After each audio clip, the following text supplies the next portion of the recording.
Assalamualaikum warahmatullahi wabarakatuh. Perkenalkan, nama saya Graciela Hwiska Apriliani, NIM 33020190005. Di sini saya akan menjelaskan tentang hadis tentang produksi. Sebelum masuki pada materi, topik pembahasan yang akan dibahas yaitu ada 4. Yang pertama, pengertian produksi. Yang kedua, hadis tentang produksi. Yang ketiga, analisis hadis. Terdapat 3 analisis, yaitu analisis sanad, analisis rawi, dan analisis matan. Kemudian yang keempat yaitu hukum yang timbul. Kemudian yang pertama yaitu pengertian produksi. Pada ekonomi Islam, produksi merupakan bagian terpenting dari aktivitas ekonomi, bahkan dapat dikatakan sebagai salah satu rukun ekonomi di samping konsumsi, distribusi, infak, zakat, nafkah, dan sedekah. Produksi adalah kegiatan manusia untuk menghasilkan barang dan jasa, kemudian manfaatnya dirasakan oleh konsumen. Produksi dalam perspektif Islam bukan hanya berorientasi memperoleh keuntungan sebanyak-banyaknya, namun yang paling utama adalah kemaslahatan individu dan masyarakat yang secara berimbang. Kemudian yang kedua yaitu hadis tentang produksi. Kadzdzana Ibrahimu bin Musa akhbarona Isa bin Yunus an Tsauri an Khalidi bin Ma'dan an al-Mikhdam radhiyallahu anhu an Rasulullah alaihi wasallam qala ma'akala akadun ta'aman khuttu khairan min ayyakulu min amaliyatihi wa inna nabiyallahi Dawud alaihi salam kana ya'kulu min amaliyatihi, yang artinya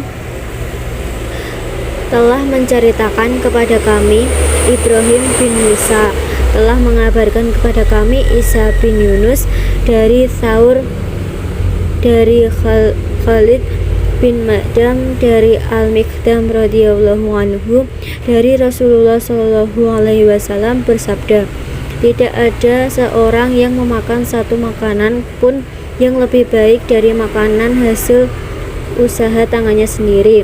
Dan sesungguhnya Nabi Allah Daud alaihi salam memakan makanan dari hasil usahanya sendiri. Kemudian yang selanjutnya yaitu analisis hadis. Yang pertama, analisis rawi. Mikhdam sebagai periwayat 1, Khalid bin Ma'dan sebagai periwayat 2, Tsauri sebagai periwayat 3, Isa bin Yunus sebagai periwayat 4, Ibrahim bin Musa sebagai periwayat 5, dan yang terakhir Al-Bukhari sebagai periwayat 6. Kemudian yang kedua yaitu analisis sanad. Yang pertama, Mikhdam sebagai sanad 5, Khalid bin Ma'dan sebagai sanad 4, kemudian Tsauri sebagai sanad 3, Isa bin Yunus sebagai sanad 2, Ibrahim bin Musa sebagai sanad 1, dan Al-Bukhari sebagai mukharij al-hadis. Kemudian yang ketiga yaitu analisis matan. Ma'akala ahadun ta'aman khuttu khairan min ayyakulu min amaliyatihi wa inna nabiyallahi Dawud alaihi salam kana ya'kulu min amaliyatihi, yang artinya tidak ada seorang yang memakan satu makanan pun yang lebih baik dari makanan hasil usaha tangannya sendiri. Dan sesungguhnya Nabi Allah Daud alaihi salam memakan makanan dari hasil usahanya sendiri. Kemudian yang terakhir yaitu hukum yang timbul. Seseorang harus mempunyai semangat untuk bekerja agar terpenuhinya kebutuhan sendiri dan kebutuhan keluarga. Jadi relevansinya hadis ini untuk membasmi pengangguran, bersantai-santai ria, dan menggantungkan hidupnya kepada orang lain. Manusia diperintahkan agar bumi yang dihuninya harus dikelola dengan usaha keras, sehingga dapat memberikan kemakmuran bagi mereka. Manusia tidak boleh melakukan kerusakan ataupun menyia-nyiakan kekayaan alam yang akibatnya dapat berdampak buruk bagi usaha kemakmuran bumi. Manusia diperintahkan untuk bekerja keras agar bumi yang tandus dapat dikelola sedemikian rupa bagi kemakmuran hidupnya dan bukan sebaliknya.